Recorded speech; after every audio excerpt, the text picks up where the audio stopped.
এই জন্য এক মুসলমান আরেক মুসলমানের সঙ্গে গুতাগুতি শুরু হয়েছে। তখন ইসরায়েলরা তখন ওই মুসলমানদের ভিতর থেকে মুনাফিক কালেক্ট কইরা অর্থ দিয়া ডলার খাওয়া কালার ভাল লইয়া মুসলমানের বিরুদ্ধে লাগাই দিছে। আমার পরিষ্কার কথা লালমাই, সব ঐক্য হয়ে যান, আর দরাদরি নাই, সব ঐক্য হয়ে যান।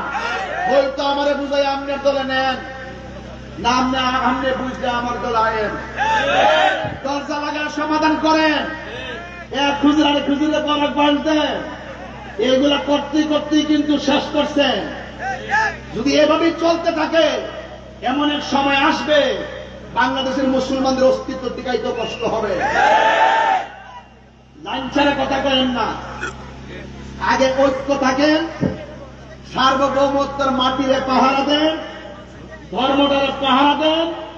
ধর্ম নিয়ে যেন কেউ অধর্মের চর্চা না করে, রাষ্ট্রের ইঞ্চি ইঞ্চি মাটি নিয়ে যেন কেউ ষড়যন্ত্র না করে। বহির্বিশ্বের সকল দেশের সাথে আমাদের কূটনৈতিক সম্পর্ক থাকবে, কিন্তু এই বাংলাদেশ কোনোভাবেই যেন বাংলাদেশের ভূমি লুণ্ঠিত না হয় এবং আমাদেরকে যেন কেউ কিনে নিতে না পারে। যদি কিনে নেই তাহলে আর ইসরায়েল এখানে আসতে হবে না, আমরাই আমাদেরকে ক্ষতি করার জন্য যথেষ্ট হয়ে যাবো।